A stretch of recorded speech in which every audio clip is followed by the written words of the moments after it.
In 1975, Bill Gates dropped out of Harvard University to found Microsoft with his friend Paul Allen. Gates spent the next 33 years building Microsoft into the behemoth it is today. He's still on the board of Microsoft, but his day job is now giving away much of the money he made from his company's success. Less than 25 years, the Bill and Melinda Gates Foundation has given away more than $45 billion, and it still has $50 billion more in its endowment. Fellow billionaire Warren Buffett has given more than $20 billion of his fortune to the foundation. The Gates' 11th annual letter was published a few days ago. In it, they talk about what they learned last year in the process of trying to fight many of the problems that plague the world. I sat down with Bill Gates at his private offices near Seattle. Bill Gates, pleasure to have you on. Great to be here.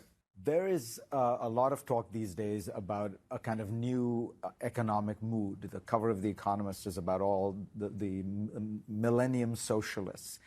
There's talk of inequality. You yourself on this program have often said you think you're undertaxed. So now there are these proposals, and I wanted to ask you what you think of them. There's one that says there should be a 70% tax on marginal income, that is on income, I think, over $5 million. There's another which is a wealth tax on the total assets you have. What do you think of these? Are these reasonable ways to think about what to do about economic inequality today? Well, there's two reasons why the government needs to collect more revenue. One is that we only collect about 20% of GDP and we spend like 24% of GDP. So you can't let that deficit grow faster than the economy. The second is that the promises the government has made, like taking care of health care and pensions, those will become expensive, a higher percentage of GDP. So we do need to collect more.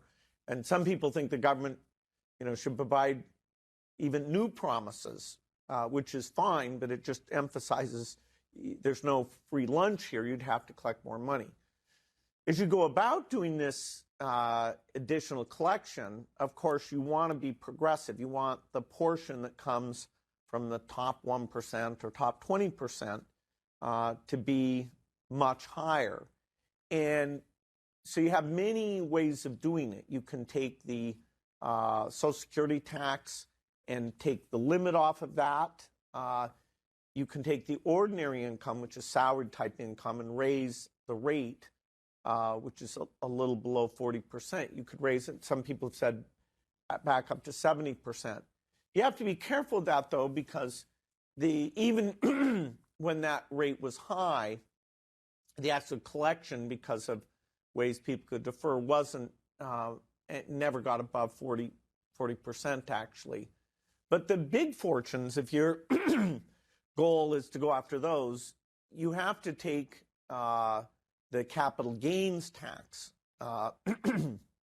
which is far lower at like 20%, and increase that. And isn't that fair? Because, I sometimes wonder, why is the government saying that one form of income is better than another? In other words, if one person is generating income through his or her labor, and another is generating his or her income by manipulating capital, why is the government saying through its tax policy one is much better, that is through capital gains rather than through labor?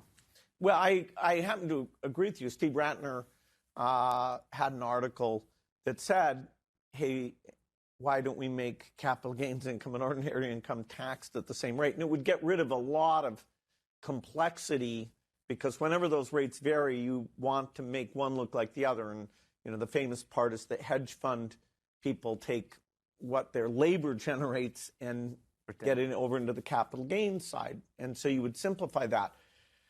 Whether or not these proposals actually get done, I don't know.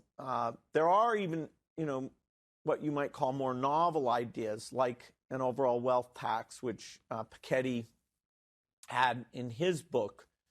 Right now, only when you sell stocks do you pay on the gain, or if you die, then your estate is valued. I've been the biggest proponent of having the estate tax collect more money. It was at 55%. It's now down from that with a much bigger deduction.